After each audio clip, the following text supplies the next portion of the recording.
Hey everybody, this is Robert Robbins with Corolla Light Resort, bringing you Golf Talk with Robert Robbins, Vol.VII. Before we get too far into this discussion, I do want to introduce the guest. Gentleman that you're currently looking at is a very good friend of mine from Johnstown, Pennsylvania, Mr. Tony Joseph. Tony is a very gifted athlete, as well as a golf professional here on the Outer Banks of North Carolina.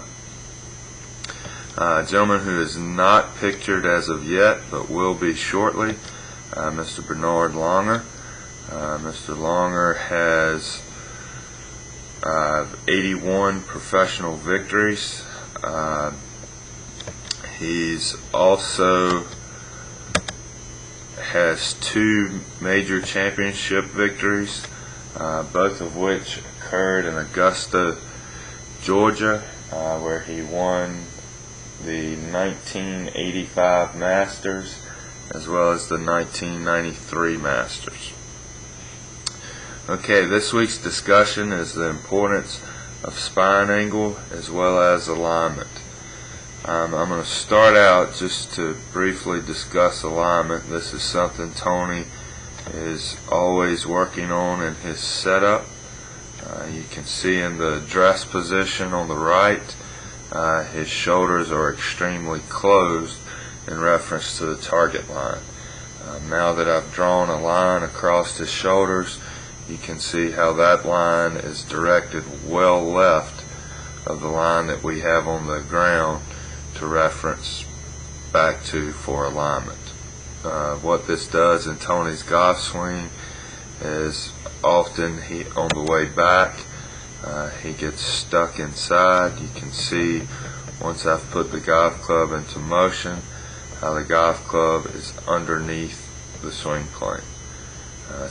What this simply means is at some point during the golf swing an extra move has to occur, otherwise he will hit it dead left. Okay, to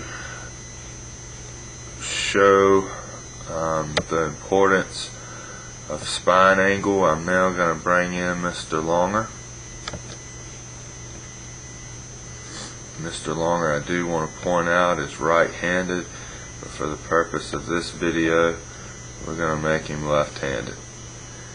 I'm going to draw a line to represent Bernard Longer's spine angle. I'm also going to draw a box around his head just so that we can see how spine angle and when it changes what effect it has on the head. And we're going to do the same with Tony.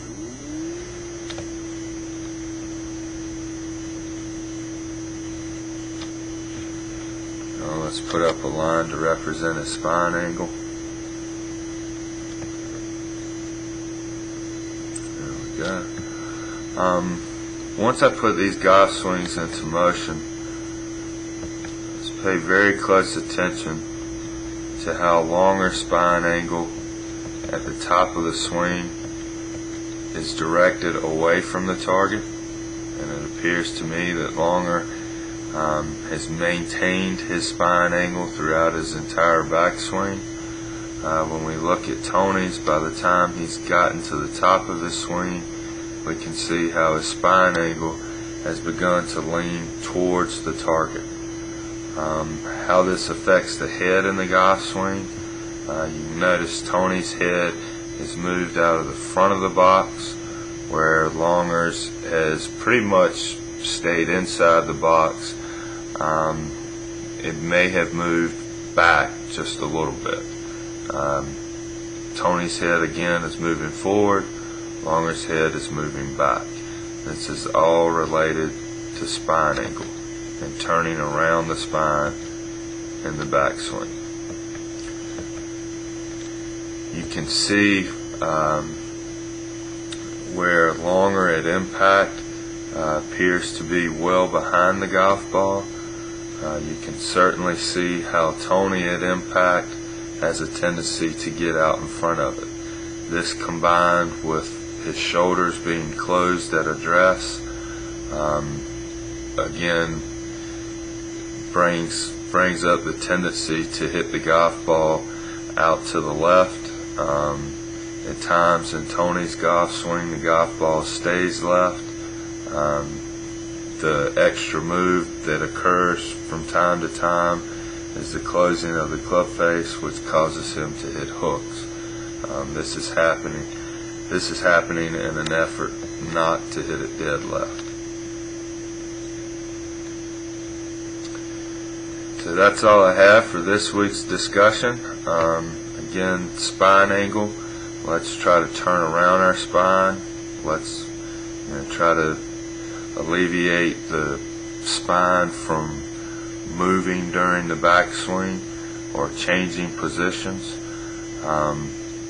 Again, this causes extra moves in the golf swing. So that's all I have for this week. If you'd like to get in touch with me or find out more about me, there's contact information down below the video. This video is a wrap. I hope to see you guys soon for Volume 8.